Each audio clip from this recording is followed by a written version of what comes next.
I don't know आप इससे कितने लोग ये बात जानते हैं, जब वो मरने पर था तो मरने से पहले इज़राइल को कहता है, वह जलती हुई जाड़ी वाला तुम्हें आशीष दे। This is written in English. ये वो बंदा है जिसने अपनी आंखों से देखा था कैसे एक जाड़ी जल रही है पर खाक नहीं हो रही। ये वही बंदा है जिसने अपनी आंखों के सामने एक समुंदर को दो भाग होते देखा था। ये वही बंदा है जिसने अपनी आंखों से देखा था कि कैसे एक बादल उनकी अगुवाई करता था। ये वही बंदा है जिसने देखा था कि कैसे चट्टान पानी देती है। ये वही बंदा है जिसकी आंखें कभी धुंधली नहीं हुई। और आप जानते हैं, इतना सब कुछ देखने के बाद भी वो संतुष्ट नहीं था। उसने परमेश्वर से कहा, मैं आपकी महिमा देखना चाहता हूं। आज अगर कोई मुर्दों में से जिंदा हो जाए, किसी कलीसिया में कोई HIV से और कैंसर से ठीक हो जाए, हम में से बहुत सारे लोग जो प्रॉब्लम में हैं वो उसी चर्च को ज्वाइन कर लेंगे। ओ, यहां मिरेकल्स होते हैं। मैं आज भी देखता हूं जो केजी में पढ़ने वाले जो मसीह होते हैं, उनको ये बातें बड़ी आकर्षित करती हैं।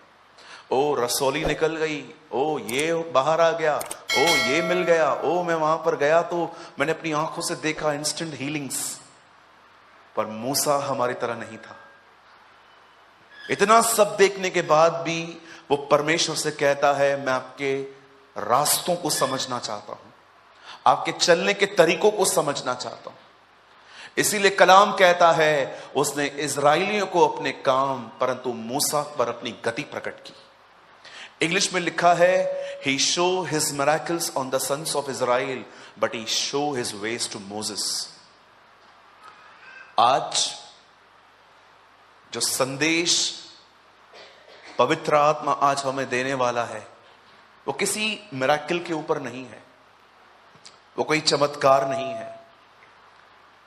जो आज मैं आपको बताना चाहता हूं वो परमेश्वर के रास्ते हैं। This is a way of God. और अगर आपको जीवन में कभी भी परमेश्वर का रास्ता समझ में आ जाए, उस रास्ते को पकड़ लिया करो। विश्वास कीजिए, वो रास्ते कठिन जरूर होंगे, पर वो रास्ते आपको परमेश्वर की तरफ ले जाएंगे। इसीलिए यीशु मसीह अपने संदेशों में हमेशा कहते थे, सकरे मार्ग से प्रवेश कर, ताकि तुम जीवन की तरफ पहुंच पाओ, स्वर्ग की तरफ नहीं। आज मैं आपसे पूछना चाहता हूं, यहां पर जितने भी लोग हैं, क्या आपको ज्यादा इंप्रेस करता है द वेज ऑफ गॉड और द मिरेकल्स ऑफ गॉड? परमेश्वर के चमत्कार या परमेश्वर के रास्ते? मैं आपको सच कहता हूं, ही इज अ मैन। आप में से किसी ने ऐसे मिरेकल नहीं देखे होंगे। हमने क्या देखा है? पेट का दर्द उतर गया, सर का दर्द उतर गया, लास्ट में लास्ट क्या देखा होगा? मुर्दों से जिंदा हुआ। इसके बाद क्या देखा होगा? पर ये वो बंदा है जिसे जलती हुई जाड़ी देखी थी। लिखता है, वह जाड़ी जल रही थी पर खाक नहीं हो रही थी। उसी जाड़ी में से उसे आवाज आई थी, मूसा, हे मूसा, मेरे लोगों को बचाने के लिए जा।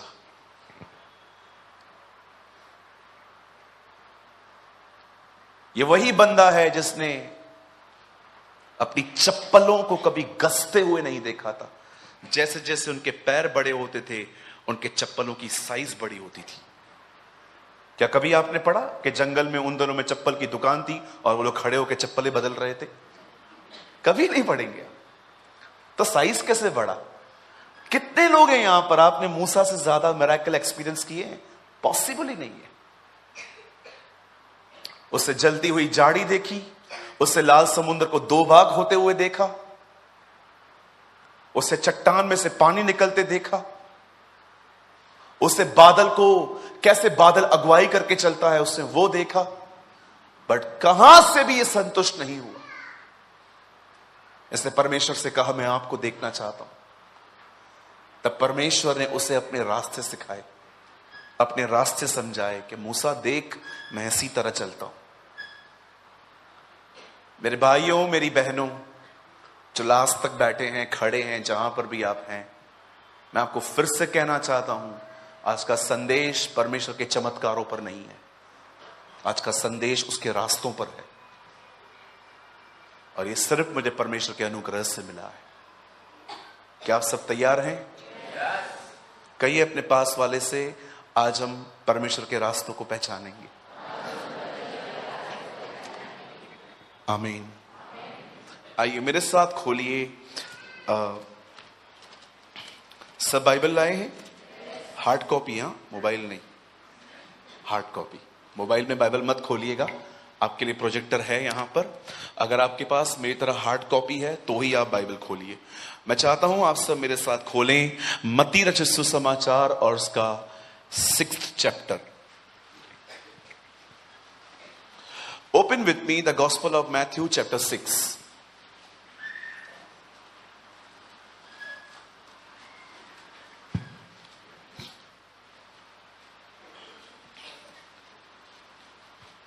मत्ती रचित सुसमाचार और उसका 6वां अध्याय, और ब्रदर लगाइएगा 6:16।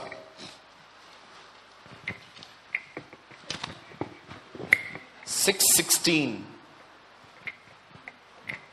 ओके, जरा देख लीजिएगा मैं कैसे पढ़ रहा हूं। अगर तू उपवास करे, अगर जबकि जगह पे अगर लिखा होता तो उसका अर्थ क्या होता? अगर तू उपवास करे तो मतलब ऑप्शन, करता है तो बताना, है ना? लेकिन यहां पर अगर वर्ड नहीं है, यहां वर्ड है जब। इसका मतलब आपको यहां पर फ्री विल नहीं दी गई है। बहुत सारे कामों में आपको फ्री विल दी जाती है, आपको जो चाहिए आप कर सकते हो। यदि तू मुझसे प्रेम करता है तो तू मेरी आज्ञाओं को मानेगा। यहां अगर यदि नहीं है, यहां पर लिखा है जब, मतलब ये आपको करना चाहिए। जब तू उपवास करे, जब तुम उपवास करो तो पहली आज्ञा है, तो कपटियों के समान तुम्हारे मुंह पर उदासी न छाई रहे। बोलिए कपटी। हाँ, उदासी न छाई रहे, क्योंकि वे अपना मुंह बनाए रहते हैं। बोलिए मुंह बनाए रहते हैं। क्यों? वो बैठे रहेंगे ऐसा। क्या हुआ? उपवास है। ओह, अभी खुश हो जाएगा, आपको पता चल गया ना, इमेज बन गई ना आत्मिक व्यक्ति की। माफ कीजिए, इस तरह उपवास कोई ना करे, क्योंकि वे अपना मुंह बनाए रहते हैं ताकि लोग उन्हें उपवासी जाने, परमेश्वर नहीं। लोगों को पता चलनी चाहिए, क्योंकि इनका जो उपवास है ना, वो खुदा के लिए नहीं है। इनका उपवास मनुष्यों के अंदर अपनी इमेज बनाने के लिए है। आप जानते हैं ना, स्वर्ग सारा दिन लोगों को कहता है कैरेक्टर बनाओ, लेकिन दुनिया हर दिन आपको कहेगी स्टेटस बनाओ।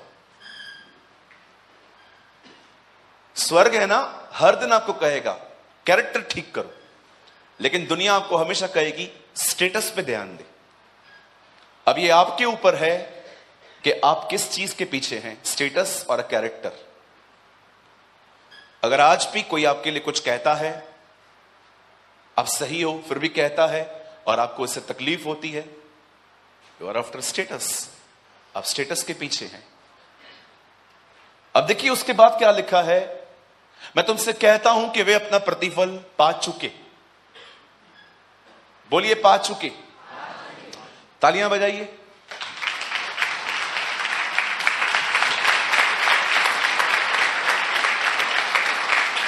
बस, जो लोग लोगों को दिखाने के लिए उपवास करते हैं, यही आपका प्रतिफल है। खाली तालियां। आपको क्या लगा मैं आपको अपने लिए बोल रहा हूं बजाने के लिए? आपने किसी को उपवास करते देखा और आपने उसके लिए आपका प्रतिफल मिल गया आपको, यही आपका प्रतिफल है। ऊपर आपके लिए कुछ नहीं है, ठेंगा, थम्स अप। बोलिए अपने बाजू वाले को, ऊपर कुछ नहीं है।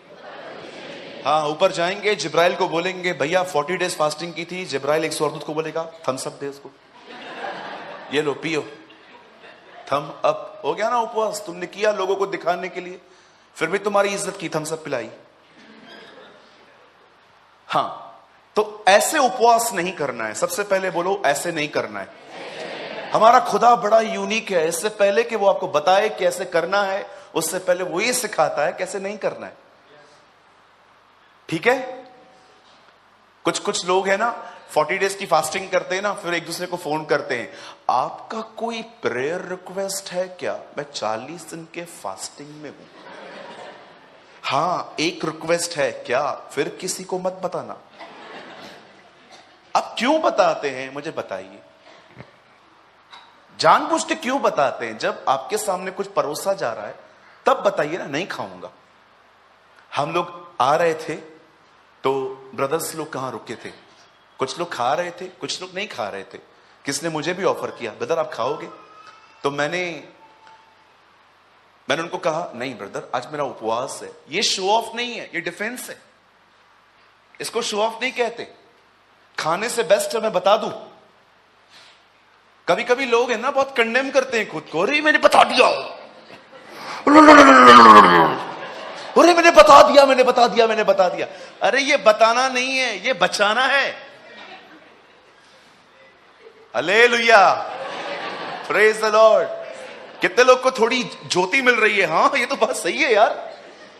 अगर आपको कहां पर अपने आप को बचाने के लिए बताना पड़ रहा है, ये शो ऑफ नहीं है। कभी कभी लोगों के मुंह से निकल जाता है, मैंने उपवास किया, अरे रे बाप रे, क्या हुआ?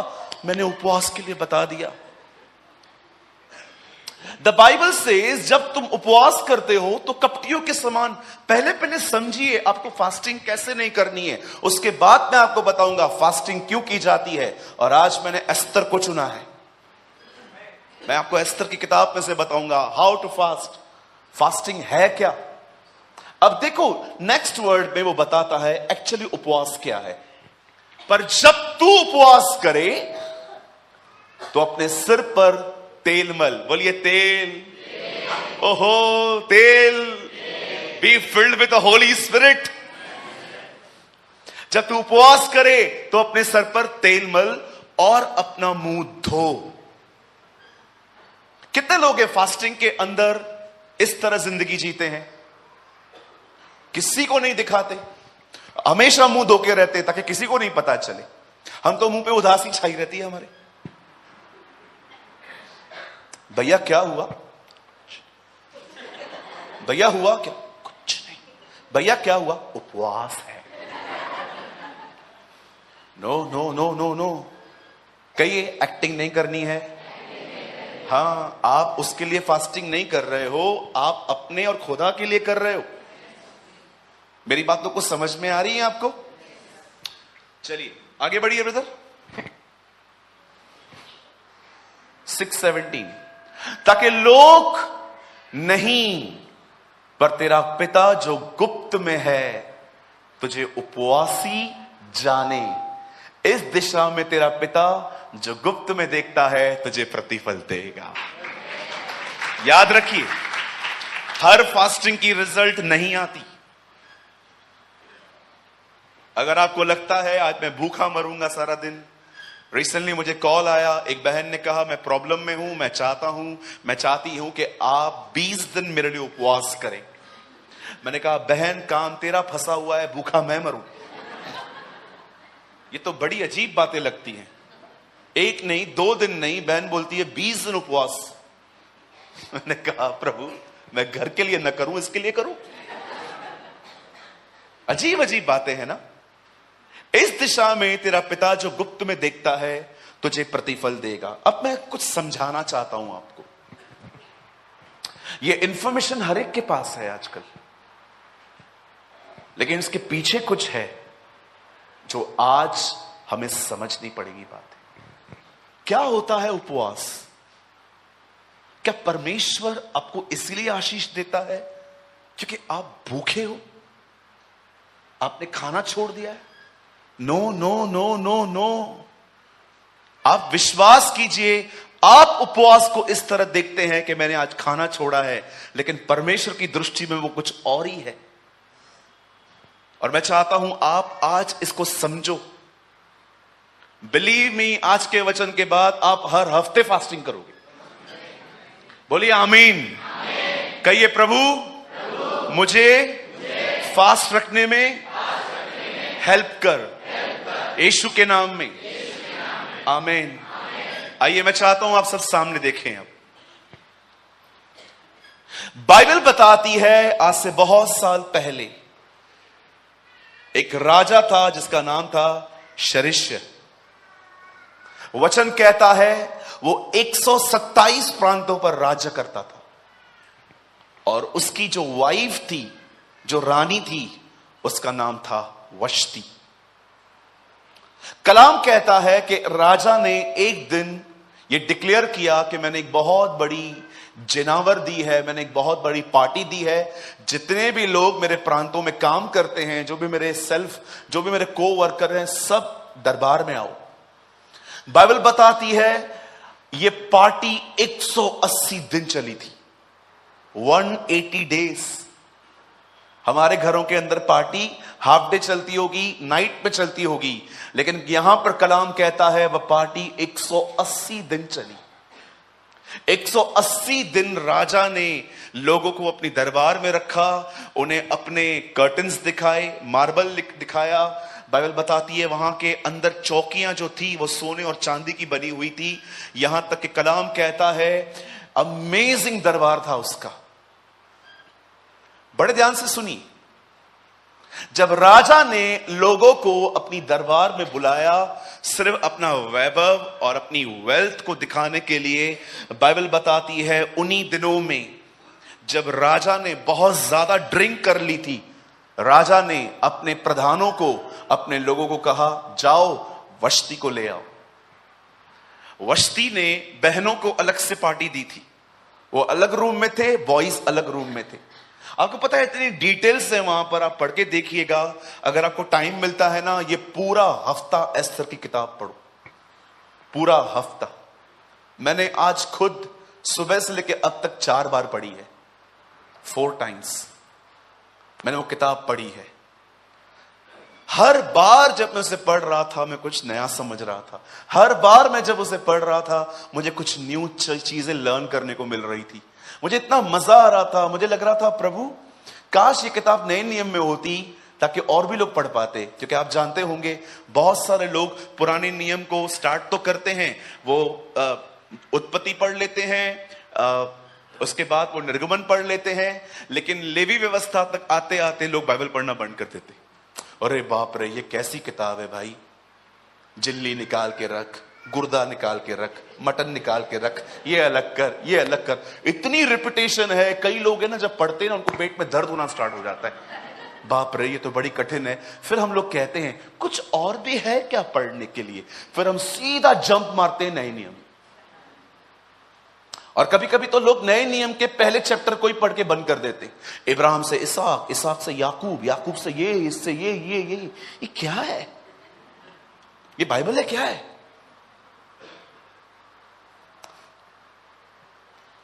कभी मुझे टाइम मिला ना मैं आपको लेवी व्यवस्था की किताब में से बहुत सारी बातें समझाऊंगा। इतनी अमेजिंग बुक है वो। यहूदी आज भी अपने बच्चों को सबसे पहले उत्पत्ति नहीं लेवी व्यवस्था पढ़वाते हैं, क्योंकि वो चाहते हैं कि वो बलिदानों के बारे में समझे।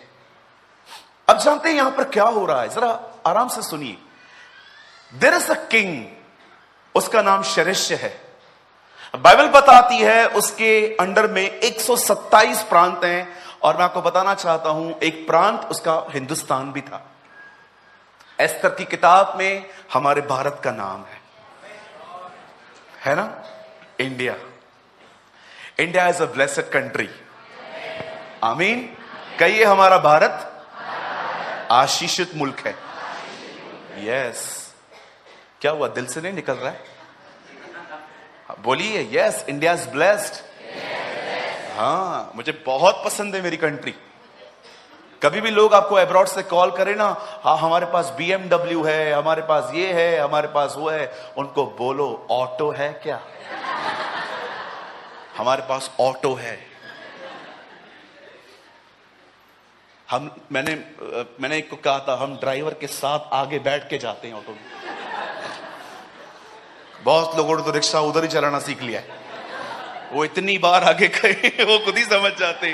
वो कभी कभी ड्राइवर को बोलते तू छोड़ दे मैं चला लेता हूं आज, है ना। ओ हमारे ऑटो कितने जबरदस्त हैं, हम ड्राइवर के साथ भी बैठते हैं और बिल्कुल ड्राइवर के उस पास छोटी सी जगह होती है, हम वहां भी बैठ के आ जाते हैं। यस, ये परमेश्वर की ओर से दिया गया एक महान वरदान है भारत को। जब किंग ने एक बहुत बड़ी जेनावर दी और जब लिखा है वो दाख मधु पी के मगन हो गया, तब उसने अपने खोजों को कहा जाओ वश्ती को ले आओ। लोग वश्ती के पास जाके कहते हैं चलिए महाराजा ने बुलाया है। वश्ती कहती है मैं नहीं आऊंगी। वो कहती है मैं नहीं आऊंगी।